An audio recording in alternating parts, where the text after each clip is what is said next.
오늘 저와 여러분에게 주시는 하나님의 말씀은 시편 107편 4절에서 9절 말씀으로 회복의 열매를 맺어라, 이런 제목으로 하나님 말씀 선포하겠습니다. 오늘도 오직 예수님입니다. 안타깝게도 많이 아프신 분이, 정말 두 눈 뜨고 보기 힘든 고생하시던 분이 건강하게 회복된 걸 보면 얼마나 기쁜지, 얼마나 감사한지 모릅니다. 여러분, 회복은 기쁨이요, 또 우리가 간절히 바라는 소망입니다. 물론 육신의 건강도 회복되어야 되겠지만, 이 가을에, 열매의 계절인 이 가을에 정말 믿음 안에서 영적으로도 우리는 회복의 열매를 맺어야 될 줄 믿습니다. 오늘 본문을 보면 이스라엘 백성들이 바벨론 포로 생활에서 돌아온 후에 하나님께서 베풀어 주신 사랑, 행하신 놀라운 은혜의 일들을 기억하며 하나님을 찬송하고 높이는 그런 내용입니다. 이스라엘 백성들은 선민이지만 참 고생 많이 했습니다. 많은 어려움을 겪었습니다.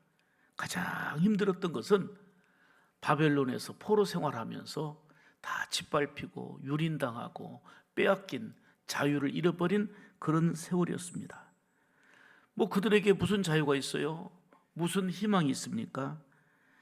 모든 것을 빼앗긴 어두운 역사 속에서 하나님의 전적인 은혜, 하나님의 크신 사랑으로 인해서 다시 회복의 기쁨을 누렸으니 얼마나 감격에 벅찼겠습니까?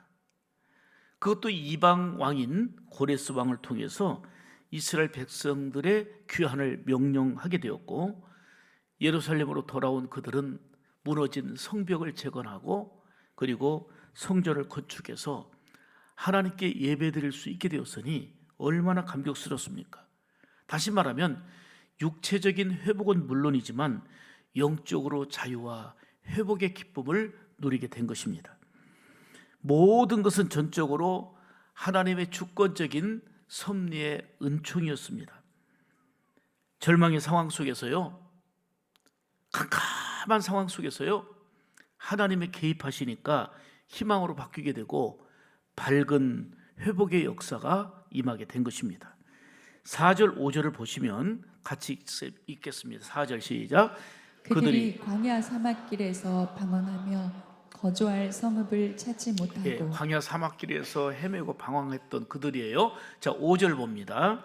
줄이고 목이 말라 그들의 영혼이 그들 안에서 피곤하였도다. 여기 보니까 이들은 방황하고 어디 마땅히 거주할 곳도 없고 이들의 형편은 늘 줄이고 목마른 상태였습니다. 그래 늘 지치고 피곤한 상태였습니다. 그런데 하나님의 긍휼하신 사랑과 은혜로 온전히 회복되는 기쁨을 누렸으니 그 심령 안에 채워진 감격은 얼마나 컸겠습니까? 자, 8절 보겠습니다. 8절 여호와의 시작. 여호와의 인자하심과 인생에게 행하신 기적으로 말미암아 그를 찬송할지로다. 아멘. 하나님의 은혜, 기적적인 은혜로 인해서 회복을 맞이하게 된 이들은 기쁨으로 하나님을 뭐 했다? 찬송했어요. 기쁨으로 찬송했다. 그래서 기쁨으로 늘 찬송한 거예요. 9절 더 봅니다. 9절 시작. 그가 사모하는 영혼에게 만족을 주시며 줄인 영혼에게 좋은 것으로 채워주심. 아멘, 아멘. 줄이고 목마르고 힘들었던 정말 어려운 상황 속에 있던 그들에게 하나님은 뭘 주셔요? 만족을 주셨고 좋은 것으로 채워주시는 하나님의 은혜를 경험한 것입니다.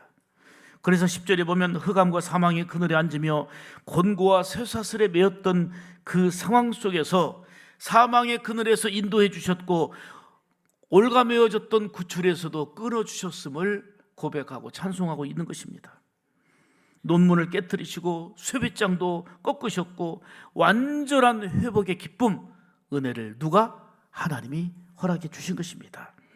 이렇게 하나님의 손길이 임하면 내 상황은 절망적이었어도 강이 변하여 광야가 되고 마른 땅이 변하여 샘물 되게 되는 그런 은혜의 역사가 하나님의 손길이 임할 때 나타나게 되는 것입니다. 33절 그 뒷부분에 나타난 35절을 연이어 보겠습니다. 시작. 여호와께서는 여호와께서는 강이 변하여 광야가 되게 하시며 샘이 변하여 마른 땅이 되게 하시며 또 광야가 변하여 못이 되게 하시며 마른 땅이 변하여 샘물이 되게 하시고. 아멘. 놀라운 회복의 은혜를 체험한 그들은 하나님께 감사하며 찬송할 수밖에 없었어요. 하나님의 행하신 일을 목도하고 우리가 힘쓰고 애써도 할 수 없었던 그 일들을 하나님이 이루어 주셨잖아요. 얼마나 감사하고 감격스러운지. 그래서 8절에 다시 이렇게 고백합니다. 여호와의 시작. 여호와의 인자하심과 인생에게 행하신 기적으로 말미암아 그를 찬송할지로다. 아멘. 결국은요, 은혜를 체험한 사람이 기쁨이 있고 은혜를 아는 사람이 감사가 있고 마음 깊은 곳에서 솟아나는 감격이 있게 되는 거예요. 은혜를 알기 때문이고 은혜를 경험했기 까닭인 거예요. 오늘 본문은 절망에서 희망의 기쁨으로 회복됨을 노래하면서 하나님께 감사하고 찬송함으로 가득 차 있습니다.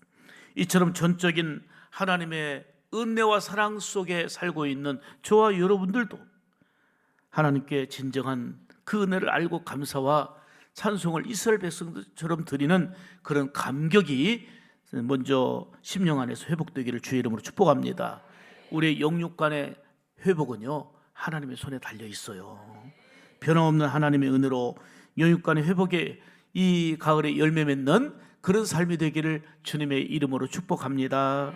자, 그러면 회복의 열매를 맺으려면 이들이 어떻게 했는지를 보면서 우리가 적용점을 찾아보겠습니다. 첫째는 하나님께 감사하라 하는 것입니다.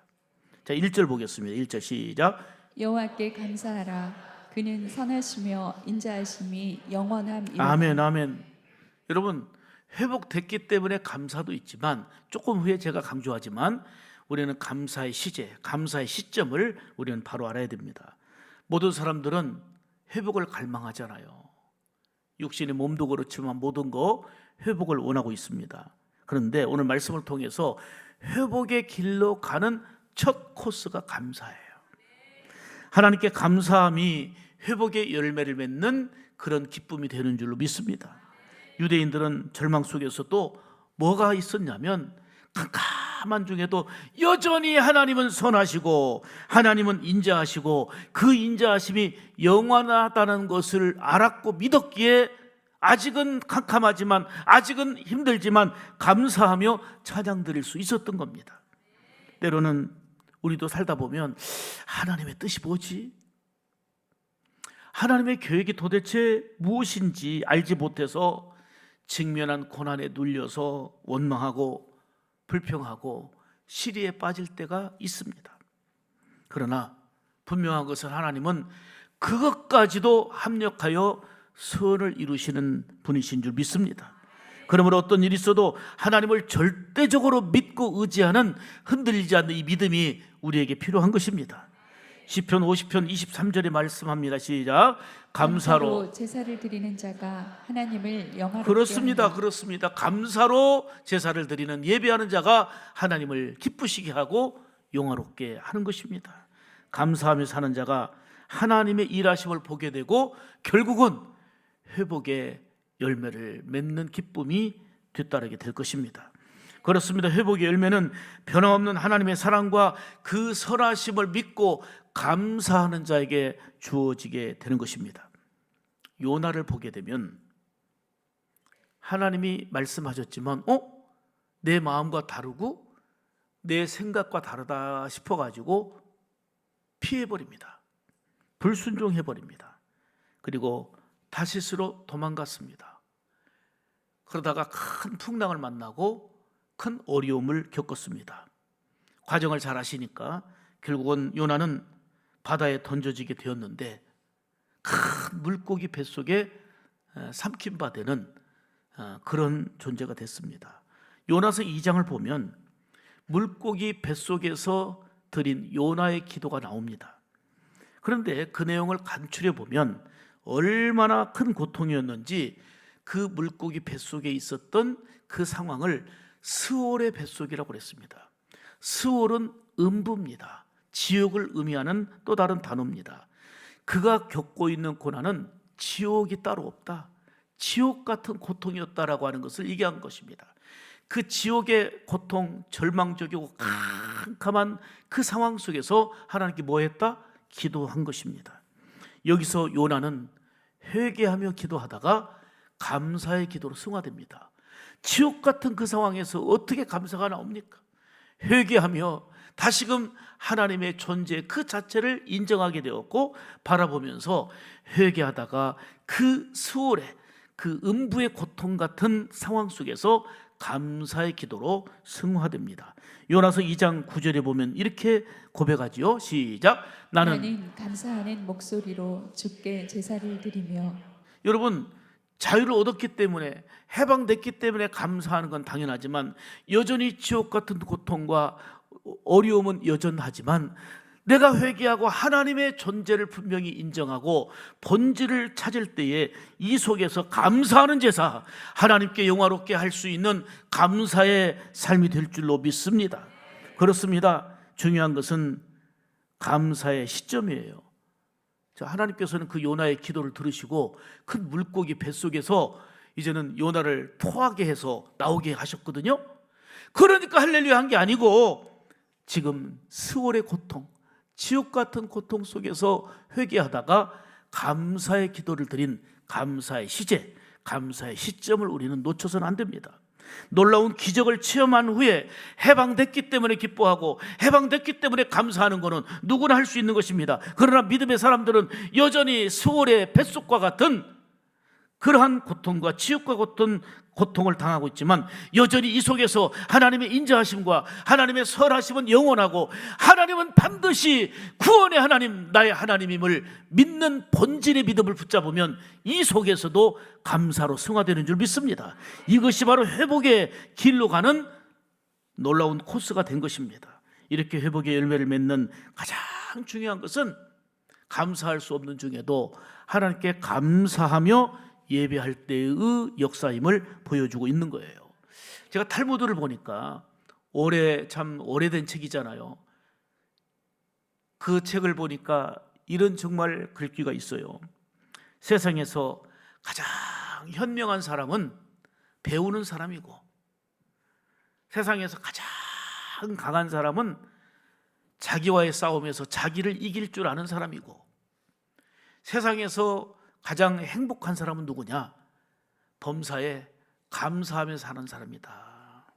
성경 다음으로 많이 읽힌다고 하는 이 탈무드. 어떤 사람이 현명하고 어떤 사람이 강하고 어떤 사람이 행복한가를 보여주는 마음에 와닿는 내용입니다. 유명한 칼 힐트는 행복론에서 행복의 첫 번째 조건을 뭘로 찾았느냐? 감사로 찾았어요. 그 책 내용의 핵심이 뭐냐면 감사해야 행복하다는 거예요. 여러분, 원망하는데 무슨 행복이에요? 더 행복이 이제 갉아먹지요. 감사할 때 행복하다는 거예요. 감사하라, 그러면 젊어진다. 감사하라, 그러면 발전이 있다. 감사하라, 그러면 기쁨이 있다. 칼 힐티가 쓴 행복론에 있는 그 책의 내용이에요. 사랑하는 여러분, 내가 행복하기 때문에 감사하는 게 아니고 행복하기 때문에 기뻐하는 게 아니고 감사하기 때문에 행복해지는 거고 감사하기 때문에 기뻐지는 줄 믿습니다. 그러므로 감사는 행복의 문을 여는 열쇠고 회복의 열매를 맺는 첫 코스, 그게 바로 감사입니다. 지난날 베푸신 은혜를 돌아보면서 감사하는 소위 말하는 후불 감사라고 그러죠. 돌아보니까 이것도 감사, 저것도 감사, 감사할 일이 너무 많네. 이 후불 감사도 중요하지만 지금 아무리 봐도 이루어진 게 없어. 그렇게 기도했지만 이루어진 게 없어. 그러나 앞으로 되어질 줄 믿고 하나님의 은혜가 임할 줄 믿고 감사하는 선불 감사가 중요하다 이 말이에요. 주님은 선불 감사의 모범을 보이셨어요. 어린아이가 한 도시락을 갖고 왔는데 여기는 굶주린 5,000명이 있어요. 이 오병이어를 들고 하나님께 축사, 즉 감사의 기도를 드렸다고 그랬어요. 오병이어로 5,000명을 먹이고 12광주례가 남으니까 감사가 아니라 이 오병이어 가지고 감사했어요. 감사의 시점을 잘 보셔야 돼요. 그리고 떼어주어라. 5천 명이 먹고도 12광주가 남는 역사가 임했습니다. 예수님은 선불감사의 모범을 보이셨어요. 또한 죽은 나사로를 살리기 전에 무덤 앞에서 요한복음 11장에 보면 우리 예수님께서는 이렇게 기도하십니다. 이미 나사로는 죽었어요. 무덤 속에 들어가 버렸어요. 그런데 뭐라고 기도하시냐면, 따라서 합시다. 아버지여, 내 말을 들으신 것을 감사하나이다. 아버지여, 나의 말을 들으시는 것을 감사하나이다. 감사의 기도를 드리고 나사로야 나오너라. 아멘입니까? 예수님은 선불감사의 모범을 우리에게 친히 보여주신 거예요. 이게 됐기 때문에, 이게 이루어졌기 때문에 감사하는 후불감사가 아니라 아직 안 이루어졌어요. 아직 되지도 않았어요. 아직은 여전히 막연해요. 그렇지만 되어질 줄 믿고 이루실 줄로 믿고 하나님이 함께 하실 줄 믿고 선불감사, 이게 믿음의 감사예요. 이 설교를 들은 한 집사님이 선불감사하라는데 남편을 아무리 봐도 선불감사할 조건이 안 돼요. 매일 술에 만취되어 가지고 인사불성인 남편을 겨우 눕혀가지고 잠재우는 게 그게 일과예요. 그래서 늘 울면서 신세 타령하고 내가 언제까지 이래야 되나 이러고 지내야 됐는데, 설교를 듣고 은혜는 받았는데 이거는 남편이 술 끊고 변화되어야 감사하러 후불감사를 하지, 이 상황에서 선불감사가 전혀 그렇지만 말씀 속에 은혜를 받았으니 선불감사하려고 만취되어 술에 빠져서 완전히 처져 자고 있는 남편을 보면서 뭔 감사를 찾을까 하다가 보니까 코를 골고 자는 남편을 보면서, 하나님, 아직 내가 과부 아닌 것을 감사합니다. 그래서 찾을 게 없으니까 아직 내가 과부가 아닌 걸 감사합니다.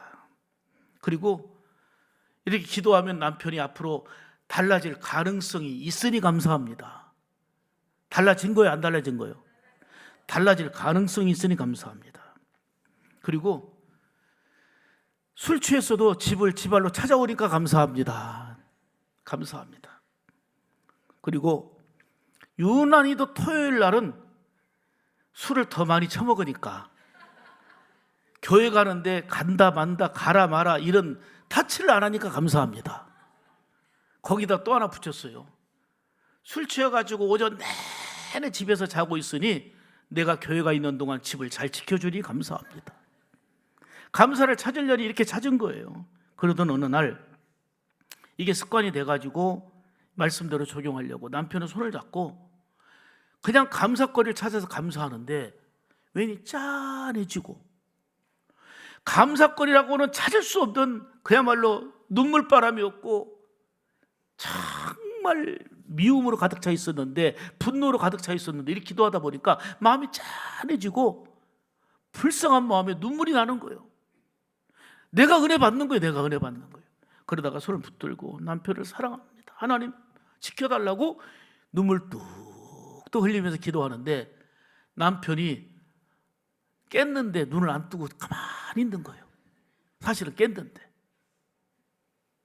술 취해서 뭐 기도하는지 뭐 하는지도 몰랐던 그가 이렇게 늘 손 붙들고 눈물로 기도하는 아내의 기도를 조용히 들은 거예요.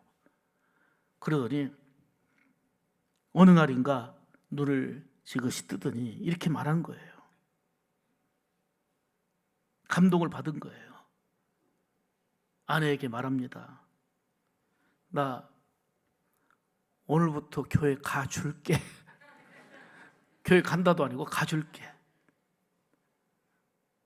예수 믿어줄게.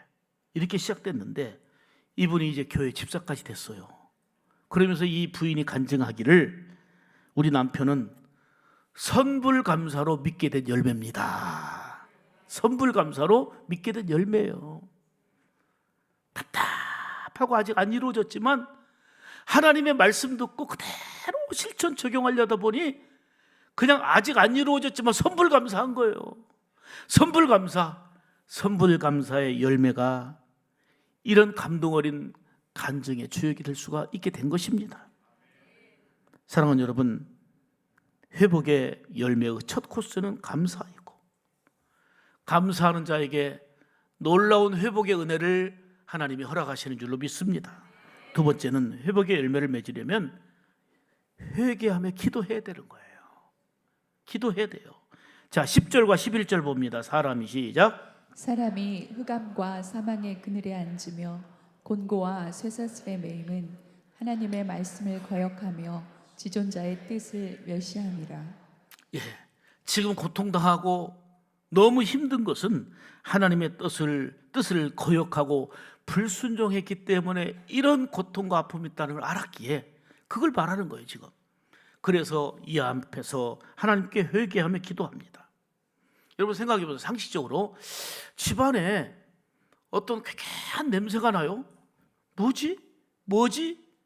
여기저기 찾아도 뭐 냄새날 이런 아주 썩은 냄새가 나는데 뭐지? 봤더니 음식물 쓰레기를 버린 줄 알았는데 그 버린 줄 알고 놔뒀던 그게 한쪽 구석에서 썩을 들어 썩어갖고 풍기는 냄새였던 거예요. 그럼 여러분 어떻게 해야 돼요? 당장 치워야 되는 거예요. 발견 즉시 치워야 되는 거예요. 그럴 때 냄새가 없어지는 거예요. 이처럼 마찬가지예요. 향기로운 은혜와 복을 원한다면, 회복을 원한다면 정말 더럽고 추한 악취를 풍기는 죄악을 버려야 되는 거예요. 불순종의 죄악, 악취를 풍기는 죄의 요소들을 제거하는 거예요. 그게 회개예요. 회개해야 깨끗해지고, 회개해야 향기로움이 있고, 회개해야 회복의 열매가 임하는 줄 믿습니다. 여러분 길을 걷다가 이런 경험했을 거예요. 발이 불편하고 아파요. 어떻게 그 신발 속에 조그마한 모래알 때문에 말이죠. 그냥 귀찮다고 계속 가봐요. 얼마나 불편해요. 얼마나 아파요. 잠시 멈춰서 신발에 있던 그 모래알을 제거하고 나면 얼마나 자유로워요. 마찬가지예요. 별거 아닌 것 같지만 모래알 같은 작은 죄악들이 우리를 괴롭히는 거예요. 작은 이 죄악들을 철저하게 제거하고 회개할 때 자유함이 있고 회복의 은혜를 누리게 되는 줄 믿습니다. 그러므로 회복의 열매를 맺기 위해서는 철저하게 그 작게 여겨졌던 것까지도 회개해야 되는 거예요.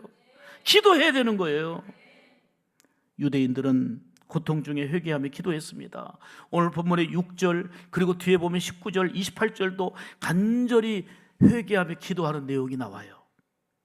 하나님은 회개의 기도를 들으시고 놀라운 긍휼과 은총을 베풀어 주신 겁니다. 즉 기도에 응답하신 것입니다. 기도는 회개가 수반되어야 되고 조금이라도 의심하는 거나 그리고 불신했던 것들을 완전히 제거해야 되는 것입니다. 왜요? 의심하면 기도를 해도 응답을 기대할 수 없습니다. 그러나 회개하며 믿음으로 기도할 때 하나님이 약속하신 대로 응답을 해주시고 회개 또한 회복의 열매를 맺게 하시는 줄로 믿습니다. 세 번째는 회복의 열매를 맺으려면 겸손한 신앙으로 하나님의 섭리를 믿어야 돼요. 하나님의 섭리. 12절 봅니다. 시작. 그가 고통을 주어 그들의 마음을 겸손하게 하셨으니 그들이 엎드러져도 돕는 자가 없었도다. 여러분 엎드러져도 돕는 자가 없을 때 얼마나 답답하고 얼마나 막막하고 힘이 듭니까? 내가 비록 엎드러졌을 때에 누가 와서 손잡아 일으켜주고 기도해주고 하면 힘이 되는데 누구 하나 돕는 사람이 없어요. 이런 처절한 상황이 오늘 본문의 상황이었습니다.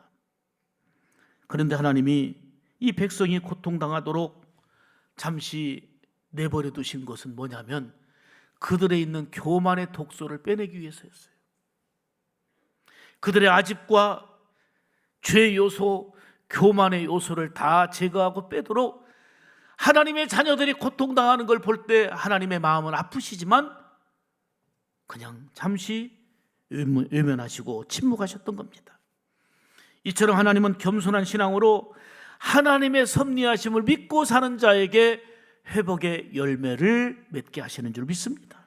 여러분 살다 보면 나도 모르게 교만함이 내 안에 들어올 수 있어요. 그게 위험한 거예요.